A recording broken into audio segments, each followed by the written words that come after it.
दो जिगरी दोस्त होते हैं, दोनों आपस में अपनी पत्नियों को अदला बदली किया करते हैं और उनके दोनों पत्नियों को बहुत मज़ा आता है अदला बदली होने में।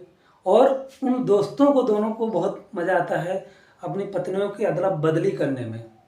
दोस्तों, एक ऐसा शर्मनाक हरकत, एक ऐसा शर्मनाक वाक़या ये लोग करते हैं जो कि समाज में न सिर्फ गंदगी फैलाते हैं बल्कि आने वाली पीढ़ियों को ये क्या नसीहत देते हैं, क्या सबक देते हैं, ये बहुत सोचने वाले गंभीर विषय है।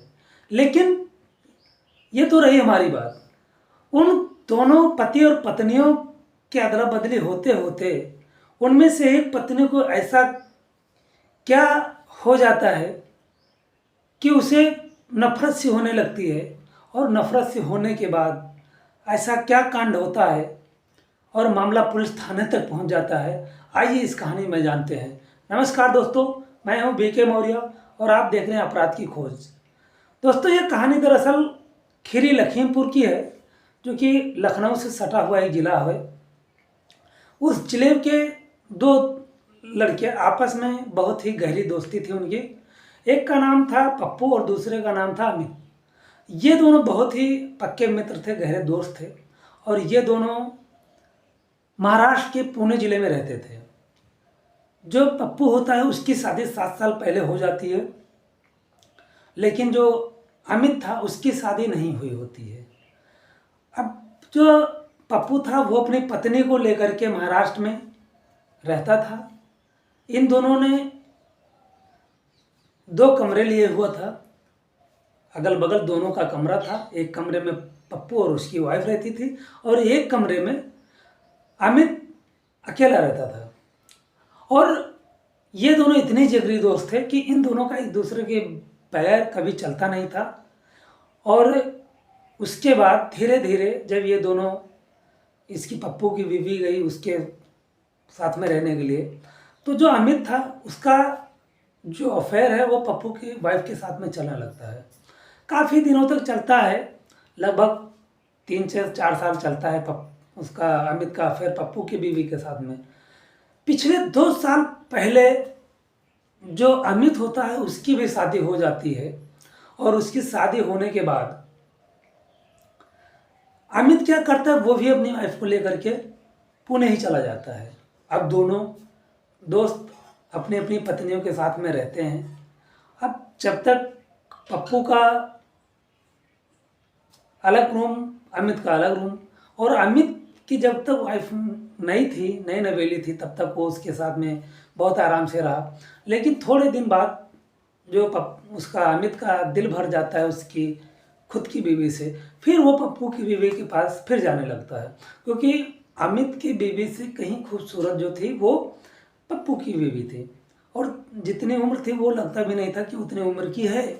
तो इसलिए अमित को उसकी बीवी थोड़ा ज़्यादा इंटरेस्टेड था उसमें।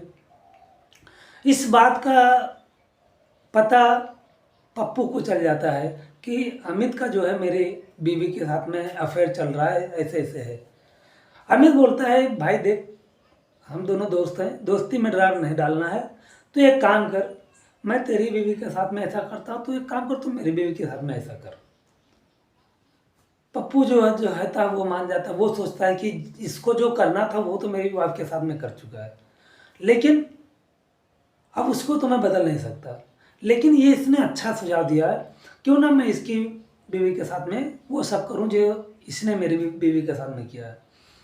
अब वो चीज़ होने लगता है और जब ये चीज़ होने लगता है, अदला बदली होने लगता है, तब इन चारों को बहुत मज़ा आता था। कभी वो उसकी बीवी के साथ में, कभी वो उसकी बीवी के साथ में, कभी 2 दिन वो उसके साथ में, कभी 4 दिन उसके साथ में, ऐसे मामला चल रहा था और काफ़ी दिनों तक चला।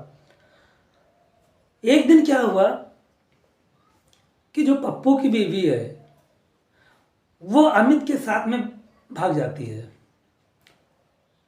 और उधर पप्पू परेशान होता है, इधर अमित की बीवी परेशान होती है। अमित की बीवी महाराष्ट्र से उठती है और आके खीरी लखीमपुर में अमित के नाम पर कंप्लेंट दर्ज कराती है कि वो मुझे छोड़कर चला गया है। पुलिस पता लगाती है, ढूंढती है और अंततः अमित और पप्पू की वाइफ को पकड़ कर लाती है। अब चारों ये थाने में इकट्ठा होते हैं। इकट्ठा जब चारों होते हैं तब ये सारे खुलासे होते हैं। पप्पू कहता है कि ये मेरी बीवी को भगा के ले गया है। अमित कहता है मैंने इससे क्या नाम है शादी की है, कोर्ट मैरिज की है। अब अमित कहता है तुम पप्पू के पास चले जाओ और तुम हमेशा के लिए पप्पू के साथ में रहो, वैसे भी पहले भी सब कुछ होता था, अब परमानेंटली बदल लेते हैं, तुम मेरी वाइफ को लेकर रहो और मैं तुम्हारी वाइफ को लेकर रहता हूँ। लेकिन जो पप्पू होता है वो इस चीज़ से इनकार करता है। जो अमित की वाइफ होती है वो इस चीज़ से इनकार करती है कि मैं ये नहीं कर सकती। हाँ चलो अदला बदली ठीक था, मौज मस्ती के लिए चलो मैं मान गई, लेकिन ये चीज़ मैं एक्सेप्ट नहीं कर सकती। मैं समाज को क्या मुंह दिखाऊंगी, मैं अपने मायके जाऊंगी, ससुराल जाऊँ, जो भी है मैं कहाँ पे क्या किसको मुंह दिखाऊंगी। इसलिए जो अमित की वाइफ होती है वो इन सब से पल्ला झाड़ लेती कि मैं ऐसा नहीं कर पाऊंगी। अब वहाँ के जो एसओचओ होते हैं अभय मौर्य, वो एकदम परेशान हो जाते हैं कि इस मामले में मैं करूं तो क्या करूं, क्योंकि लाइफ में पहली बार कोई ऐसा केस थाने में आया है जिसमें वो उलझ कर रह गए हैं। अभय मौर्य सोचते हैं कि मैं करूं तो क्या करूं। अंततः उनको कुछ समझ में नहीं आता है। उन्होंने क्या किया कि चारों के ऊपर शांति भंग का मुकदमा दर्ज करके चारों को क्या नाम है जेल भेज देते हैं। मामला कोर्ट में है, गत 1 महीने पहले की ये बात है और मामला कोर्ट में विचाराधीन है। अब कोर्ट क्या फैसला करती है इन चारों के साथ में वो तो भविष्य के गर्भ में छिपा है। लेकिन सवाल यहाँ पे ये उठता है, क्या ऐसे समाज में ये सब सारी बातें होनी चाहिए? क्या समाज के लिए ये सब चीज़ें अच्छी हैं?